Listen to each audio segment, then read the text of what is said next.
With the Lucky Land Slots, you can get lucky just about anywhere. This is your captain speaking. We've got clear runway and the weather's fine, but we're just going to circle up here a while and get lucky.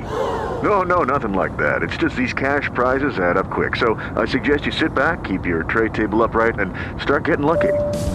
Play for free at LuckyLandSlots.com. Are you feeling lucky? No purchase necessary. Void where prohibited by law. 18 plus terms and conditions apply. See website for details.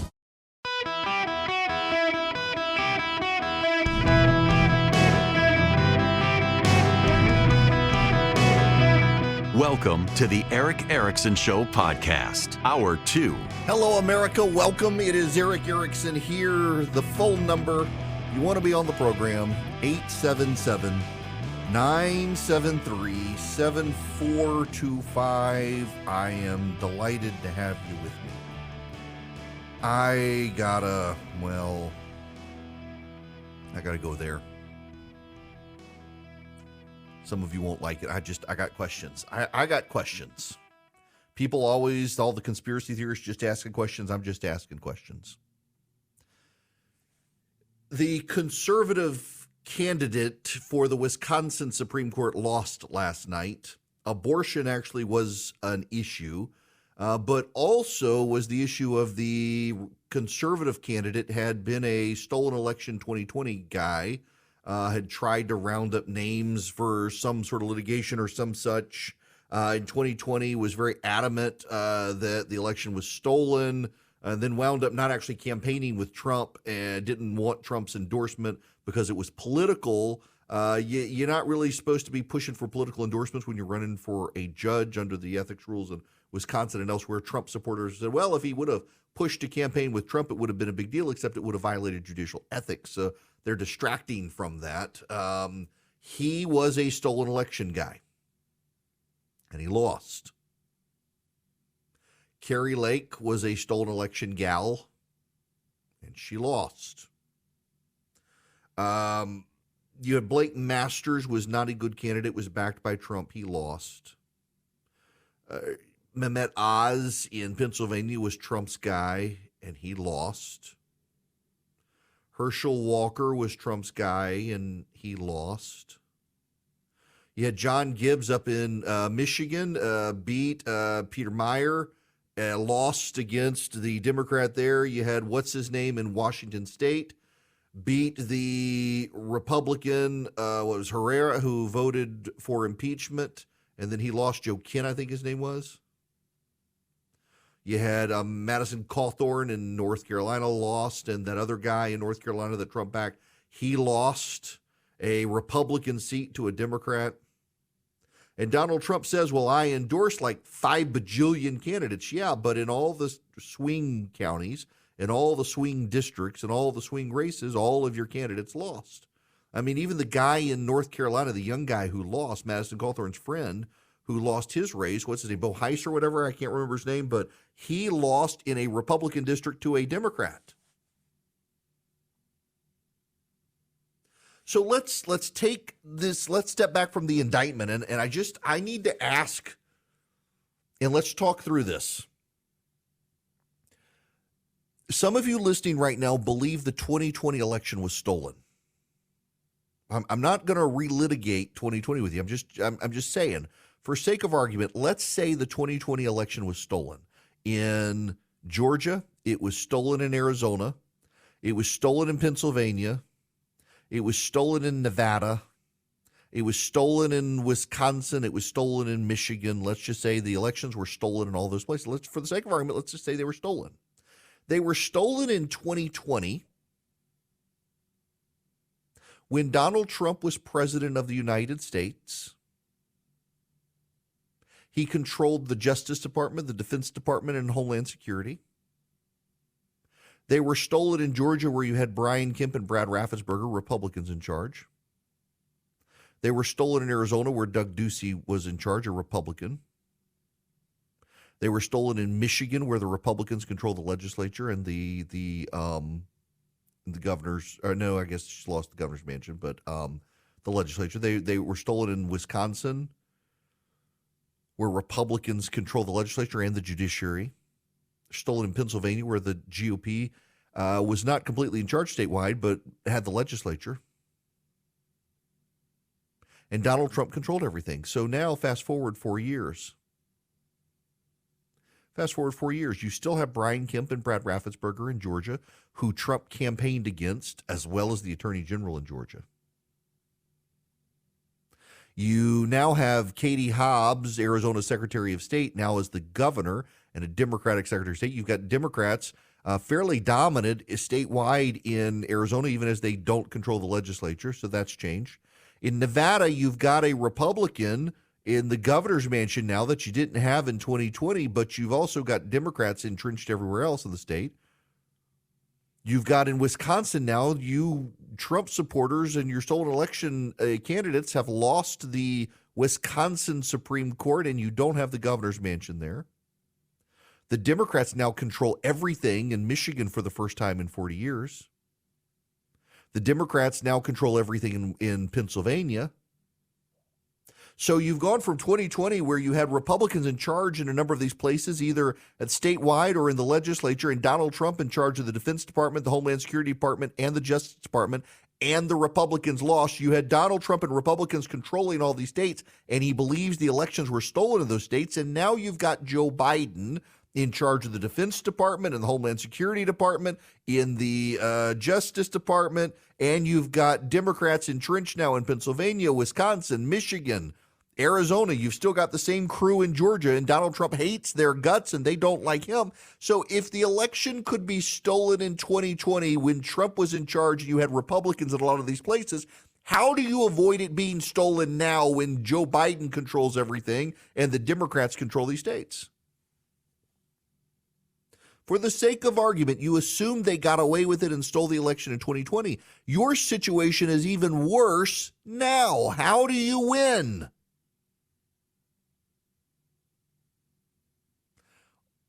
Now, for the sake of argument, I'm willing to take the sake of argument of the election was stolen in 2020.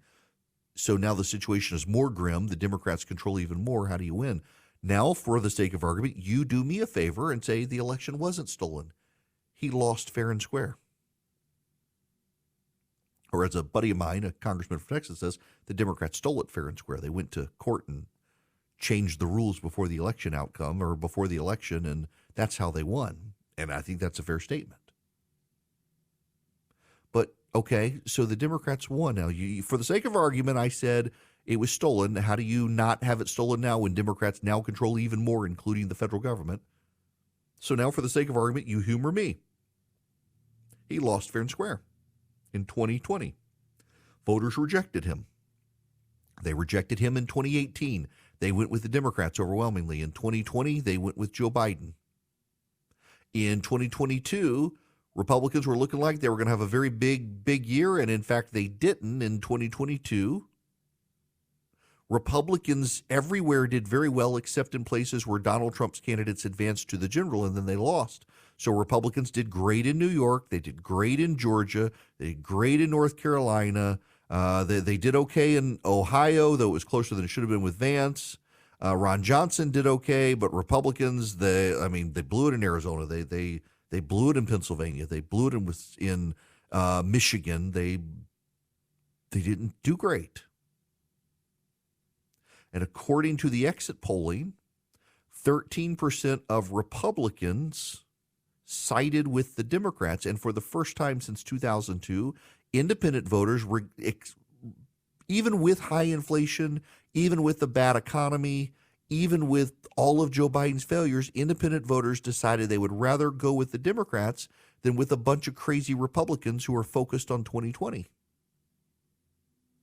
So last night at Mar-a-Lago, Donald Trump gets back on the stolen election in 2020.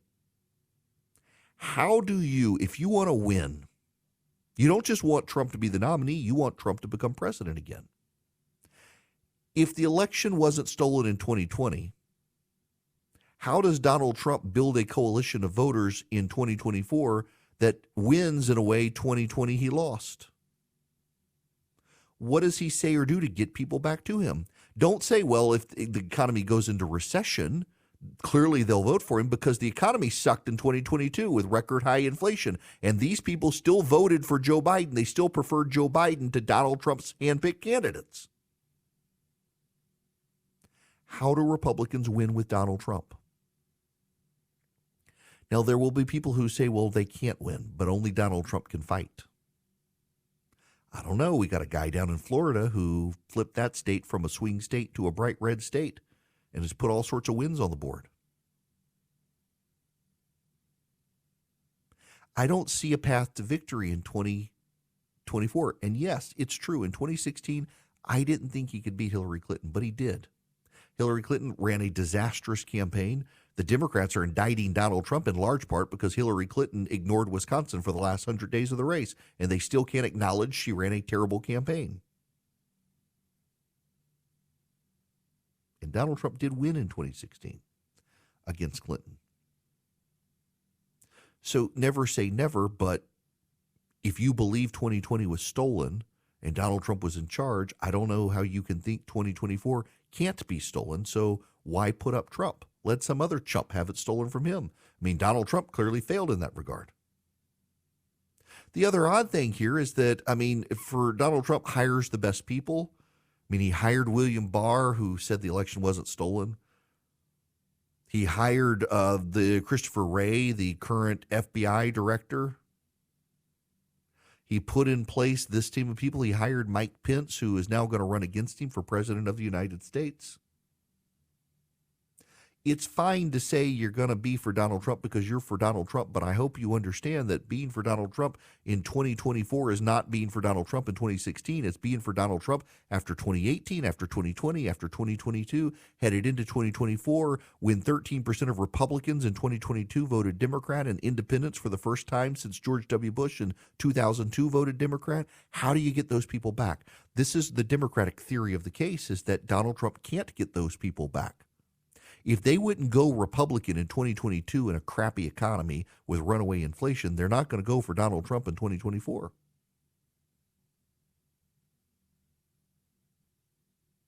That's why I just think, and also if you get it, if you do go for broke and you get it, you only get 4 years.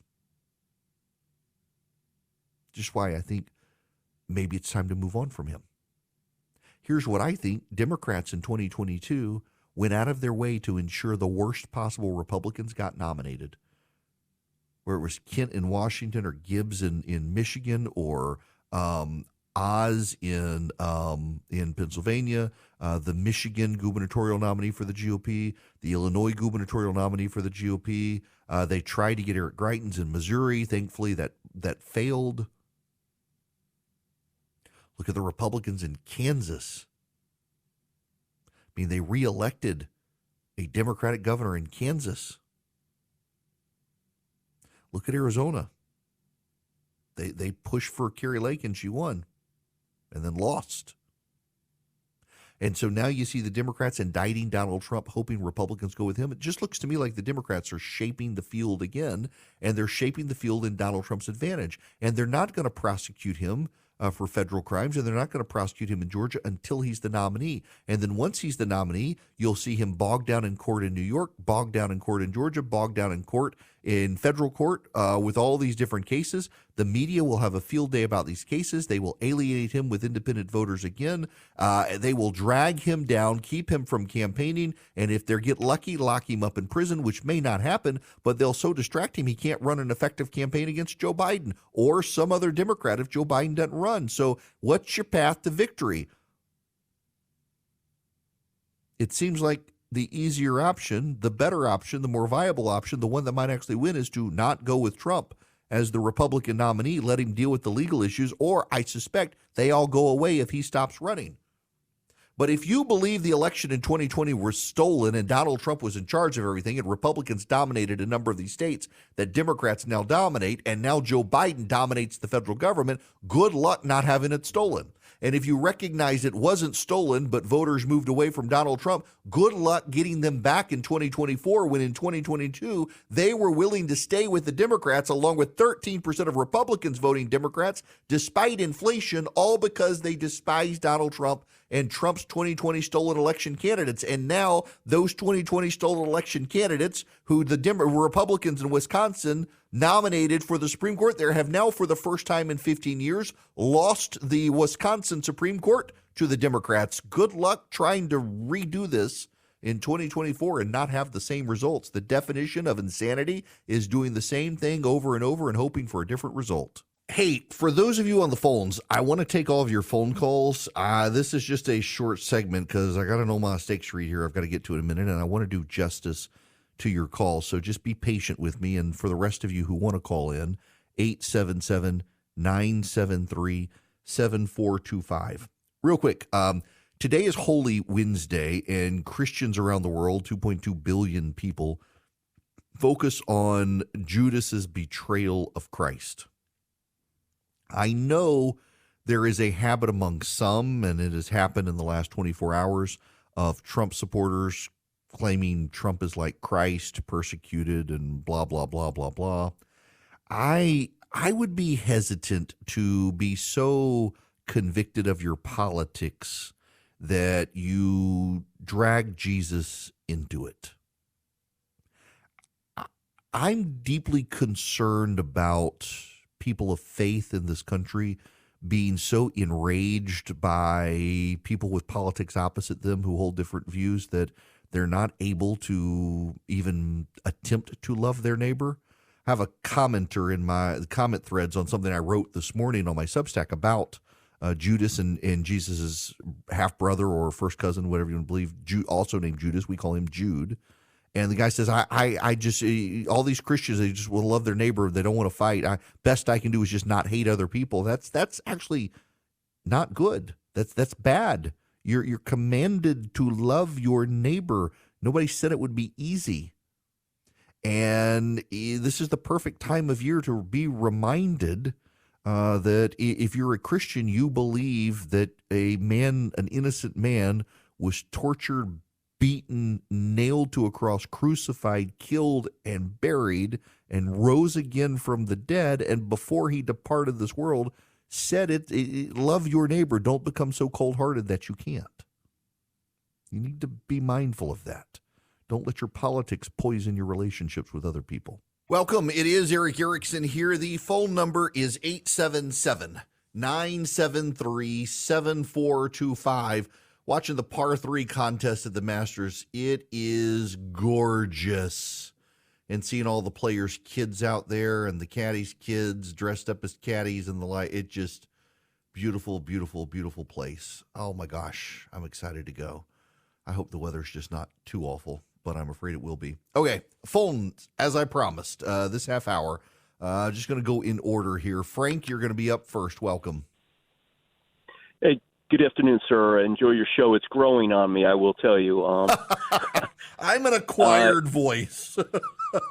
Well, no, you've been mastering your processes, and I think you do a very good job of it. And I like somebody who can, continually make themselves better, and I think you're doing that.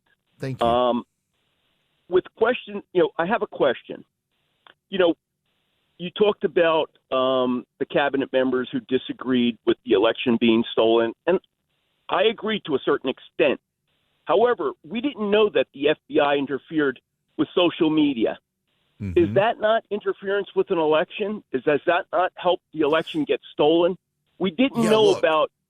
Well, wait. There were other things though, and this is what I think. The people that you're missing the point with these people. Rush Limbaugh once said, "It's not so much what you say, it's what you make them feel." Okay, and our government has made the people who voted for Trump feel terribly. And I was not a Trump surrogate. I did not vote for him the first time around. In fact, I was a bad citizen. I didn't vote, period, because I thought Clinton had it in the bag. And I detest her politics. And there were a number of other reasons. Since then, I became a poll watcher, blah, blah, blah. I saw you at the acceptance speech for the governor. But I will tell you this. If you think that people will just push it under the rug and swallow, and then you have Sussman get nullified by the jury. Now, you could say, okay, that's legal. The jury can do that. But here's a guy that lied to the FBI and gets off. and so on and so forth. We're getting beat over the head. Now, maybe our party does stink. Okay, I agree with you. And there's traitors on both sides. And there's no Manchurian candidate. But I could care less about Trump's swing, but I enjoyed where the ball dropped. And that's what irritates me with people who say the election wasn't stolen. Now, whether it was stolen or not is another matter. But those things that happened, the Hunter laptop, disinformation from our high FBI, DOJ, whoever, who do these people think they are? And they get away with it? And what makes you think if DeSantis wins or anybody else wins, it's going to be much better? It's not. This guy is a once-in-a-lifetime leader. Whether you like him or you don't like him, he did a lot of great things. And this buffoon that's there now is nothing is being done to him for everything negative that he has done. So I'll let you go, but thank you. I do enjoy your show. Look, Frank, you're listen. Yeah, but well, please keep listening here because let me address this. You're right that it is an emotional response from a lot of people on both sides now, and to some degree, I have to be more mindful of that. People really don't care what you say these days; they care how you say it.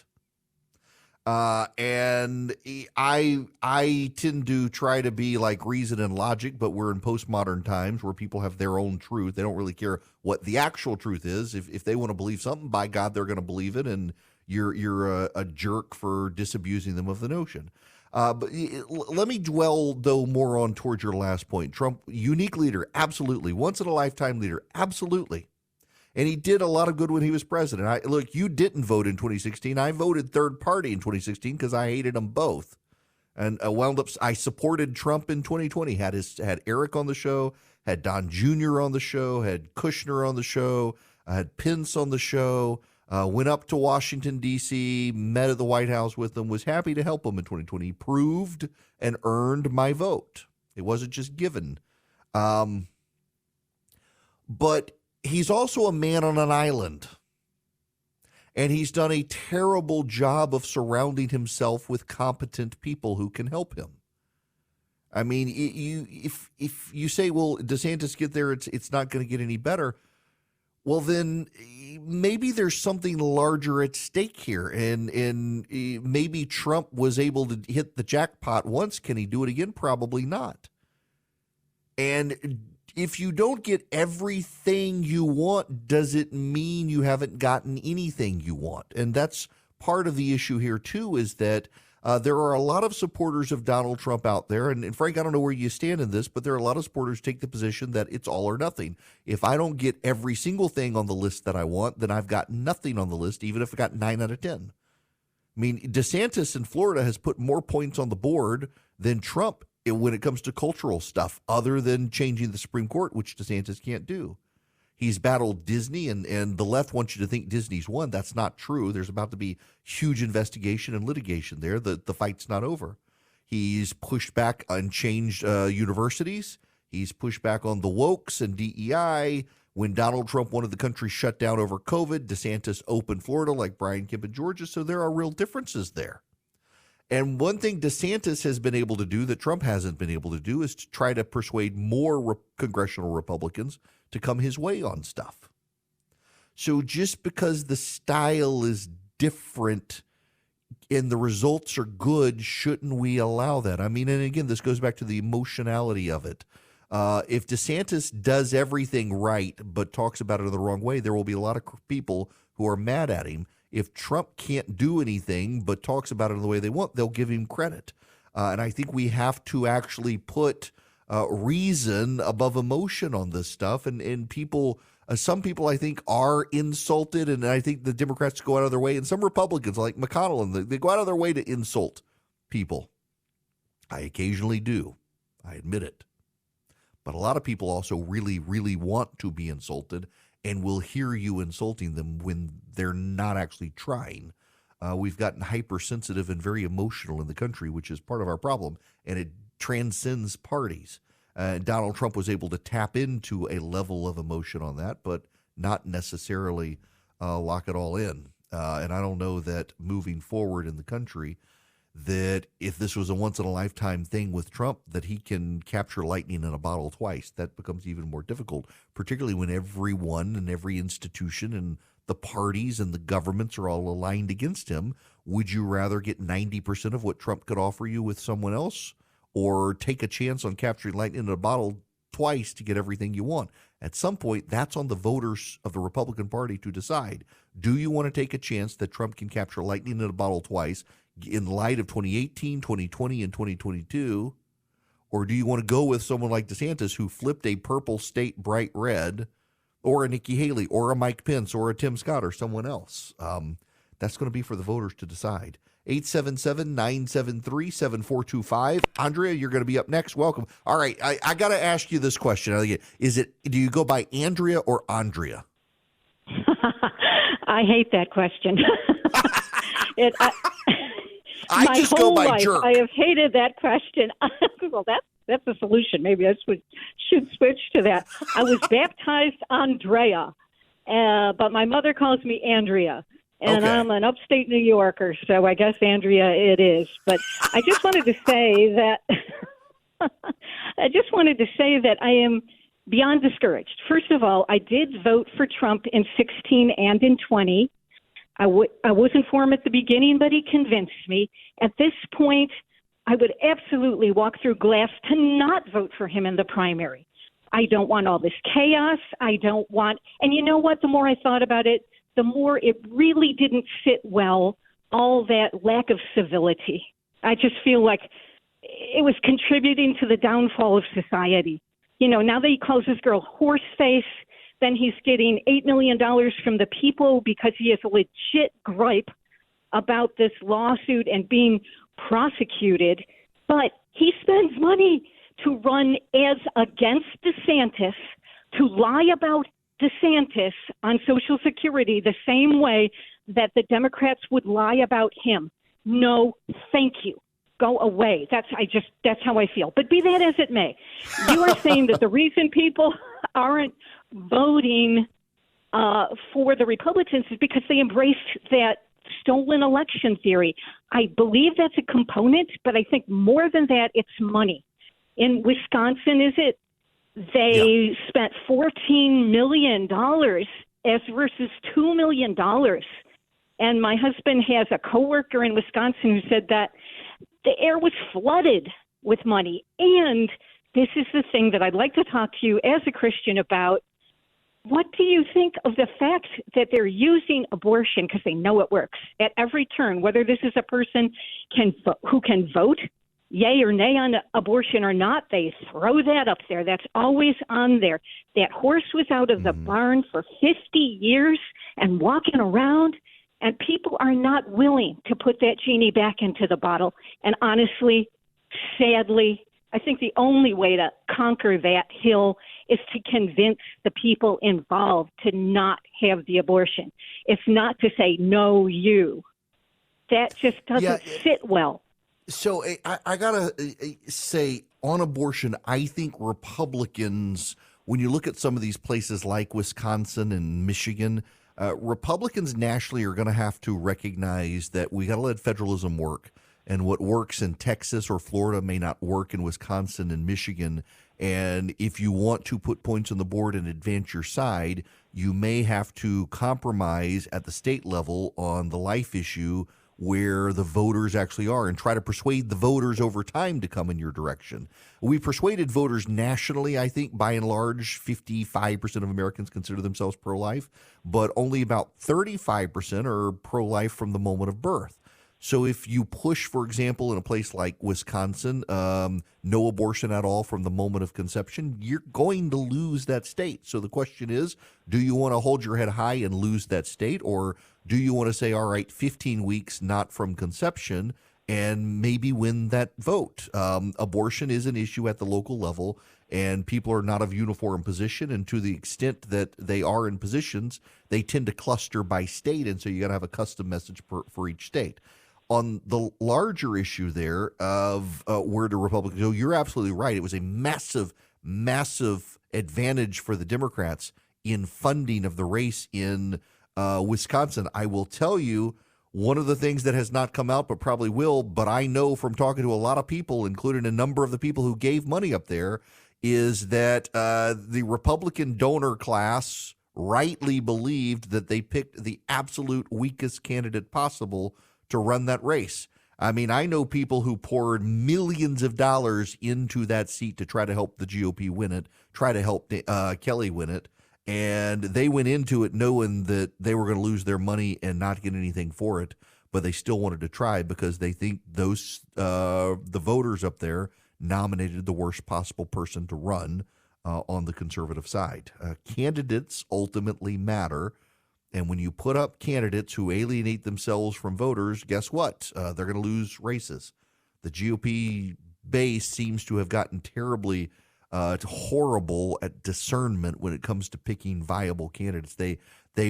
I think a lot of Republican voters at this point have decided we got to win the primary, and they forget you've also got to win the general election. It's not just about the primary. You can't win the primary and say, screw those guys, we won, because no, now you're up against a Democrat who now you've alienated everyone from you, and they're going to lose. That's a problem. One of the groups that's trying to crack through this is Patriot Mobile. They're trying to put points on the board. They're trying to advance the cause. They need your help to do it. And the way that they do it is with Patriot Mobile, they take a portion of their profits and they grow the conservative movement, from supporting conservative parents against wokes on school boards, to supporting the pro-life movement, to supporting the Second Amendment movement, to supporting good candidates around the country. All you have to do is move your cell phone service to them. You get guaranteed great service with Patriot Mobile. They're already use the same cell towers you are probably already using with your current cell phone company. You can take your existing phone number to them. You get free activation with my name. You go to patriotmobile.com/Eric, patriotmobile.com/Eric, or you go to 972-PATRIOT. Tell them I sent you. Get free activation, get great discounts, be a part of a movement with a company that wants your business and shares your values. Breaking news. The Indiana governor, Eric Holcomb, has just signed legislation that bans trans surgery for minors. I'm not going to use the propagandistic term gender affirming here. It's chemical castration and physical surgical castration, among other things, that he is banning for minors in the state of Indiana. That has just happened. This hour of the program brought to you by First Liberty Building and Loan. You want to grow your business, need access to $750,000 or more. Lenders giving you a hard time, reach out to First Liberty. They might be able to help you. FirstLibertyGA.com. They do business with businesses nationwide. FirstLibertyGA.com. To the phones. Don, you're going to be up next. Welcome to the show.